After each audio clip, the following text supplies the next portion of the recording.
Assalamualaikum warahmatullahi wabarakatuh. Hari ini kami akan melakukan presentasi pada mata kuliah Hukum Kepailitan. Presentasi ini dilakukan oleh kelompok 4, yaitu yang terdiri dari Auliandri Arif, Noverlis, Kurnia Putri, dan Wan Bayu Ramadhanu Setiawan.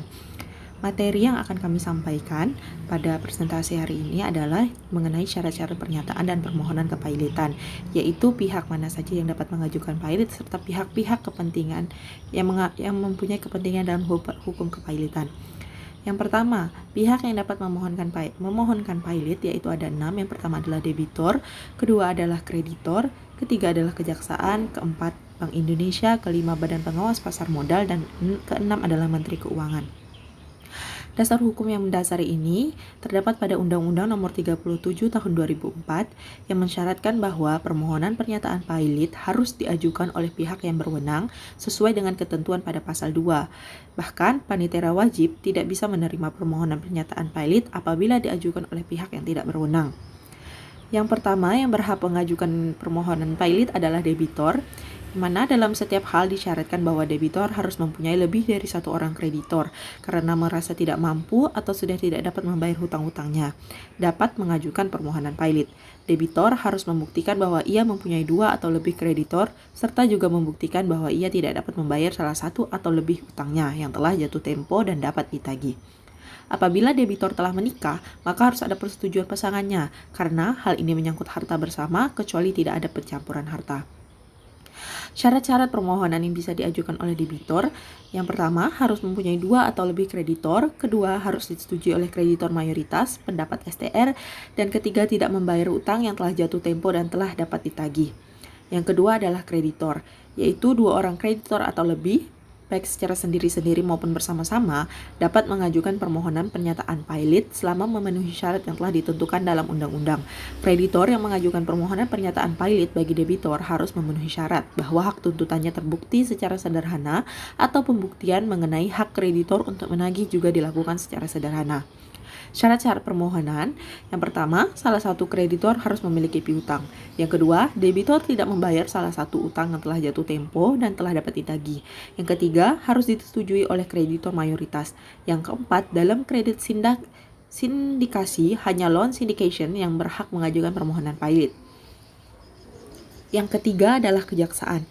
Apabila permohonan pernyataan pailit mengandung unsur atau alasan untuk kepentingan umum, maka permohonan harus diajukan oleh kejaksaan. Syarat-syaratnya yaitu debitor melarikan diri, debitor menggelapkan harta kekayaan, debitor mempunyai utang kepada BUMN atau badan usaha lain yang menghimpun dana dari masyarakat. Yang keempat adalah Bank Indonesia. Hanya Bank Indonesia yang boleh mengajukan permohonan pailit suatu bank permohonan kepailitan oleh Menteri Keuangan. Hanya Menteri Keuangan yang boleh mengajukan permohonan pailit perusahaan asuransi. Yang kelima adalah Badan Pengawas Pasar Modal. Apabila debitor adalah perusahaan bursa efek, lembaga clearing dan penjaminan, lembaga penyimpanan dan penyelesaian, maka satu-satunya pihak yang dapat mengajukan permohonan pernyataan pailit adalah Badan Pengawas Pasar Modal. Karena lembaga tersebut melakukan kegiatan yang berhubungan dengan dana masyarakat yang diinvestasikan dalam efek di bawah pengawasan Badan Pengawas Pasar Modal. Permohonan pernyataan pailit suatu perusahaan efek hanya boleh dilakukan oleh BAPEPAM. Itu perusahaan efek, penjaminan emisi, perantara pedagang efek, serta manajer investasi.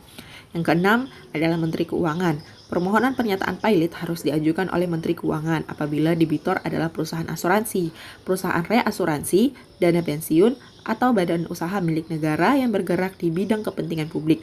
Dalam penjelasan pasal 2 ayat 5 Undang-Undang Nomor 37 Tahun 2004 disebutkan bahwa kewenangan untuk mengajukan permohonan pernyataan pailit bagi perusahaan asuransi atau perusahaan reasuransi sepenuhnya ada pada Menteri Keuangan.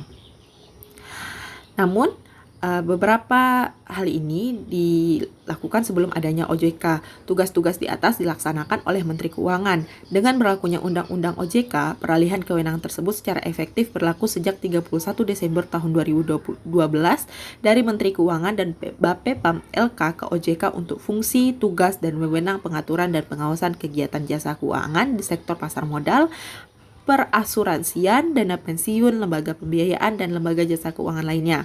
sesuai dengan pasal 55 ayat 1 Undang-Undang Nomor 21 Tahun 2011 tentang OJK yang menyatakan bahwa sejak tanggal 31 Desember 2012, fungsi, tugas, dan wewenang pengaturan dan pengawasan kegiatan jasa keuangan di sektor pasar modal, perasuransian, dana pensiun, lembaga pembiayaan, dan lembaga jasa keuangan lainnya beralih dari Menteri Keuangan dan Badan Pengawas Pasar Modal dan Lembaga Keuangan ke OJK.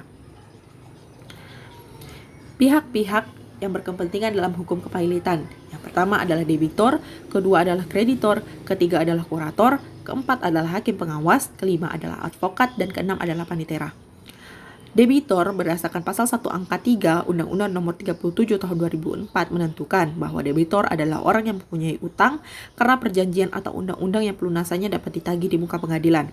Debitor ini dapat bersifat perorangan maupun badan hukum seperti perseroan terbatas, yayasan, asosiasi maupun perkongsian atau partner. Yang kedua adalah kreditor. Menurut pasal 1 angka 3 Undang-Undang Nomor 37 Tahun 2004 menentukan bahwa kreditor adalah orang-orang yang mempunyai utang karena perjanjian atau undang-undang pelunasan dapat ditagih di muka pengadilan. Kreditor dalam perkara kepailitan dalam PKPU terbagi menjadi 3 tingkatan, yaitu kreditor konkuren, kreditor preferen, kreditor pemegang hak jaminan kebendaan in rem.